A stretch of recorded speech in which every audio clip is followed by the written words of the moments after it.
प्रिय भारतवासियों, मैं आपके सामने फिर एक बार कमांडर सुधीर कुमार अपने YouTube channel pulse beat of India पर आपके सामने प्रस्तुत हो रहा हूँ। आज मैं पाकिस्तान के बारे में आपको कुछ बताना चाहूँगा। आप सभी जानते हैं कि बंटवारा होने के बाद 1947 में किस तरीके से पाकिस्तान ने वहाँ पे जो हमारे लोग जो हिंदू थे उनको किस तरीके से वहाँ पे मारा गया और किस तरीके से लाशें जो है ना वो ट्रेन में लद कर भारतवर्ष में आई। मैं उन चीज़ों को याद नहीं करना चाहता हूँ, लेकिन एक जो नफ़रत का भाव था जो पाकिस्तान का, वो बंटवारे के बाद ही हिंदुस्तान के साथ में, भारत के साथ में, इंडिया के साथ में शुरू हो चुका था। दूसरी बात यह है कि भारतवर्ष जो है ना एक बहुत ही सक्षम देश हो गया है और पाकिस्तान कहीं पे भी विश्व के पटल पर नहीं ठहरता है। उसकी एक कारण है कि पाकिस्तान ने हमेशा गलत मुद्दों का, गलत बातों का साथ दिया है। उसमें जो हमारी लीडरशिप थी पार्टीशन के समय पे और उसके बाद में, उनसे भी काफ़ी बड़ी बड़ी गलतियां हुई हैं। जैसे कश्मीर को 370 देना, उसके बाद में एक तरीके से कश्मीर के मामले को यूएनओ में ले जाना। 1948 में जब पाकिस्तान के दहशतकारियों ने और उनकी रेगुलर फौज ने जिस तरीके से एक अटैक किया था, उस अटैक को हमने सिर्फ रिपल्स करके नहीं,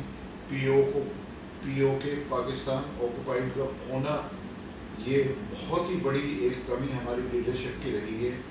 लेकिन उसके बाद में यदि आप देखें तो पाकिस्तान किसी न किसी तरीके से कश्मीर में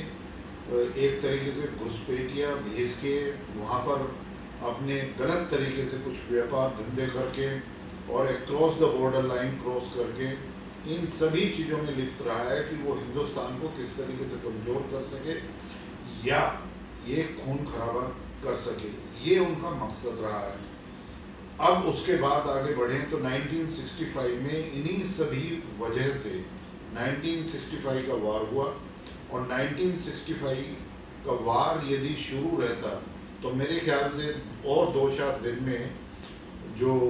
था वो भारत की फौजें लाहौर में होती। ये था पाकिस्तान की फौज का मनोबल। और जो हमारा नेतृत्व था उस टाइम, लाल बहादुर शास्त्री, जिस तरीके से फ्रंट से लीड कर रहे थे, उन्होंने जो जय जवान जय किसान का नारा दिया वो इतना बुलंद था कि हमारी फौज के जो हौसले थे वो बहुत थे। लेकिन एक बार फिर अंतर्राष्ट्रीय प्रेशर में आके और जो यूएनओ या और किसी देश का, चाहे वो यूएसए पे या यूएसएसआर का, रशिया और अमेरिका का, किसी भी तरीके से ताशकंद में एक समझौता हुआ और जिसके तहत हमारी फ़ौज को, जो हम पाकिस्तान, पश्चिम पाकिस्तान में घुस गए थे, उससे वापस हटना एक हमारी फ़ौज के लिए, लेकिन फिर एक करारा झटका वो पाकिस्तान की फ़ौज को लग चुका था कि हम भारत की फ़ौज के सामने कुछ भी नहीं है, उसके मनोबल के सामने हम कुछ नहीं है। और इसके बाद ये जो 1965 का करारा जवाब हमारी आर्मी ने दिया था, वो 1962 में हम एक तरीके से चाइना परास्त नहीं, मैं कहूँगा उस टाइम पे जो एक पॉलिसी लीडरशिप की थी इंडिया की, वो उनकी वजह से मैं कहूँगा कि हम लोग 1962 का वार हारे। उस टाइम पर कुछ भी तैयारी नहीं थी और हम सोचते थे कि चाइना जो है ना, चवन लाई, वो हमारे साथ में जो है ना बहुत अच्छे रिलेशंस रखेगा। एक नारा इको हुआ, जो नारा था हिंदी चीनी भाई भाई, लेकिन चाइना ने हमारी फीट में एक खंजर घोंपा और हमारे ऊपर अटैक किया और उसमें एक बहुत बड़ी टेरिटरी हमने 62 में खो दी थी। लेकिन फिर भी जिस तरीके से भारत की फौजों ने चाइना का सामना किया, जिस तरीके से अपनी टेरिटरी को बाकी टेरिटरी को जाने से और एक वॉक ओवर से रोका और कभी भी मनोबल कम ना होने के 1965 में फिर करारा जवाब दिया पाकिस्तान को। लेकिन मैं आज आपके सामने यही पक्ष रख रहा हूँ कि हमारे एक तरफ तो पाकिस्तान और एक तरफ चाइना, दोनों ही दुश्मन देश। और एक जब बांग्लादेश एक पूर्वी पाकिस्तान था तो हमारे दो बॉर्डर पर टेंशन होती रहती थी।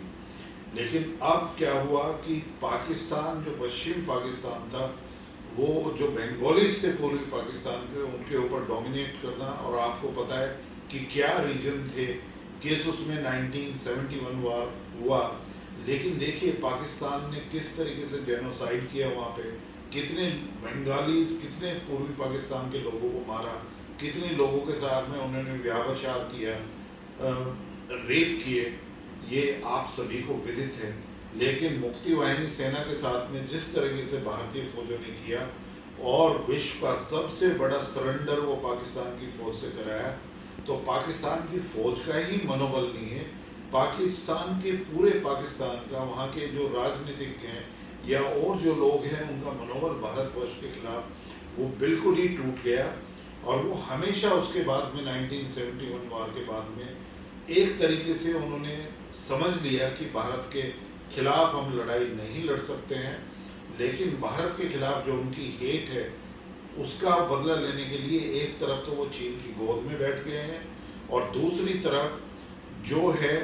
वो हमारे यहाँ पर प्रॉक्सी वार लड़ते रहे कि वो टेररिस्ट को ट्रेनिंग देकर वो हमारे जम्मू कश्मीर में घुसाते रहे। लेकिन अब पाकिस्तान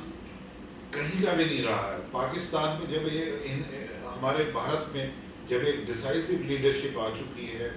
और नरेंद्र मोदी जी ने एक बहुत ही महत्वपूर्ण फैसला करके वहाँ पर 370 को हटा दिया है, और वहाँ पर किस तरीके से टेररिज्म बिल्कुल ख़त्म हो गई है और किस तरह से जनमानस जो है ना वो फिर वापस अपनी नॉर्मल दिनचर्या और पर्यटन के रूप में जम्मू कश्मीर ऊपर उभर कर आ रहा है, वहाँ पर नॉर्मल लाइफ हो गई है। तो पाकिस्तान फिर कुछ ना कुछ इस तरह की चीज़ें करता है कि या तो वो बाउंड्री पे गोलाबारी करेगा या फिर चाइना के साथ बैठकर कुछ ना कुछ ऐसे वक्तव्य देता रहेगा अंतर्राष्ट्रीय फोरम पे कि किसी ना किसी तरीके से वो जम्मू कश्मीर का वो मामले को उठा सके। लेकिन आज पाकिस्तान की औकात नहीं है, ना तो राजनीति औकात है, ना उसकी एक अंतर्राष्ट्रीय स्तर पर कोई औकात है, ना कोई ऐसा देश है जो उसको बहुत ज़्यादा लाइक करता हो। तो अब उसने एक नया पैंतरा किया है कि उसने अफ़गानिस्तान के लोग हमेशा से ही एक तरीके से वो वहाँ के गृह युद्ध से हमेशा इस तरीके से वो इफ़ेक्ट रहे हैं कि देखिए पाकिस्तान ने वहाँ पर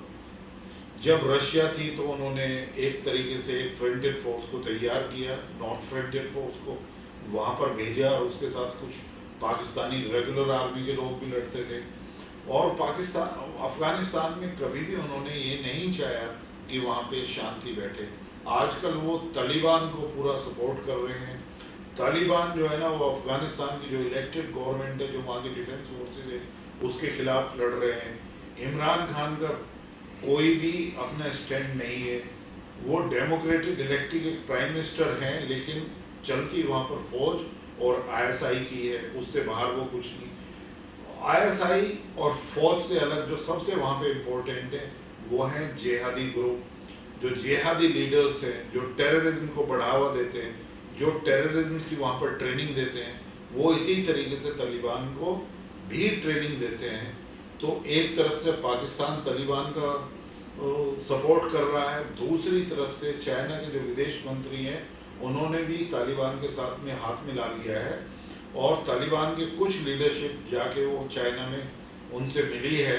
लेकिन चाइना को एक डर सताया हुआ है, वो चाइना का जो प्रोविंस है जिसमें उन्होंने 15 से 20 लाख जो मुसलमान हैं जिनको कैद रखा हुआ है, उन्हें पता है कि यदि कभी रिवोल्ट हुआ तो वो अफ़गानिस्तान के बॉर्डर से मिलता है, और कहीं तालिबान उनकी सपोर्ट ना कर दे तो वो एक पोटेंट फोर्स बन जाएगी। दूसरा ये भी एक पाकिस्तान को पता है कि उनकी जो फाइनेंशियल कैपिटल है वो कराची है, और उनकी फाइनेंशियल कैपिटल कराची में सबसे ज़्यादा पश्तून है जो अफ़गान से निकल के वहाँ पर आए हुए हैं। तो उन्हें पता है कि कभी भी एक पश्तून का जो रिवोल्ट है वो हो सकता है वो कराची के अंदर। तो ये सारे जो समीकरण हो रहे हैं कि चाइना का एक नया इंटरेस्ट अफ़गानिस्तान में जागा है, उसको पता है कि अफ़गानिस्तान गवर्नमेंट और भारत के बहुत ही अच्छे संबंध हैं, भारत ने वहाँ पर रोड और काफ़ी इंफ्रास्ट्रक्चर का डेवलपमेंट किया है। अब पाकिस्तान सिर्फ एक ही चीज़ जानता है कि वो दूसरी जगह कैसे टेररिज्म को करे, और किस तरीके से इन्वॉल्व है जिससे उसका कुछ फ़ायदा हो जाए। वो वहाँ के नारकोटिक्स ट्रेड पे जो वहाँ पर अफीम उगाई जाती है वो उसके ट्रेड पर कंट्रोल करने के लिए तालिबान का सहायता कर रहा है, जिससे उनका अफ़गानिस्तान पे कब्जा हो जाए। लेकिन जो मेरी अपनी राय है वो यही है कि जो अफ़गानिस्तान की मिलिट्री फ़ौज है, जो अफ़गानिस्तान की गवर्नमेंट की फ़ौज है, वो डेफिनेटली तालिबान को डिफीट करेगी और पाकिस्तान के मंसूबों पर वो एक तरीके से पानी फेरेगी। और दूसरी तरफ इवन चाइना जो सोच रहा है कि वो तालिबान को सपोर्ट करे या फाइनेंशियल सपोर्ट करे, उनके पास में पैसा है, वो हथियार भी। तो ये देखना होगा कि भारतवर्ष को बहुत ही नज़दीकी से भारतवर्ष इसको देख रहा है,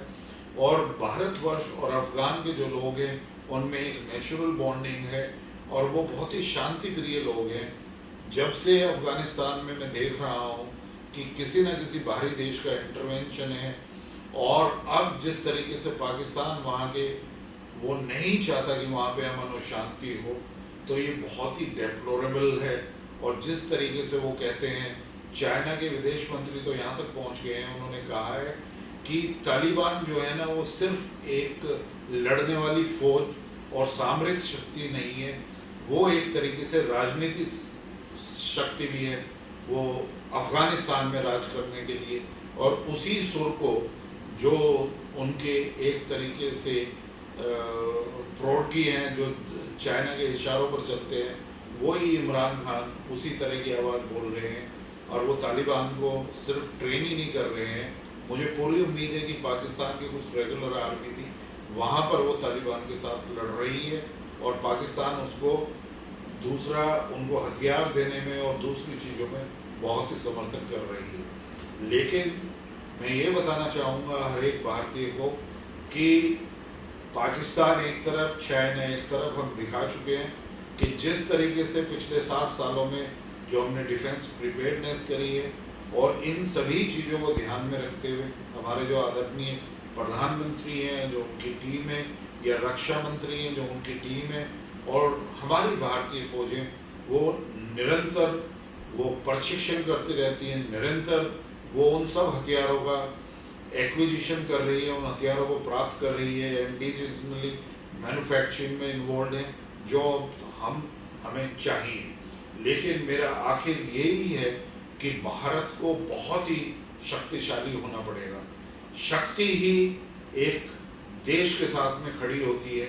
जिस देश ने कभी भी किसी के ऊपर अटैक नहीं किया है, जिस देश ने किसी की 1 इंच के भूमि में भी इंकर्शन नहीं किया है, जो देश कभी भी एक्सपेंशनिस्ट की भावना नहीं रखता है, वो देश है भारतवर्ष। और भारतवर्ष की परिकल्पनाओं को, भारतवर्ष को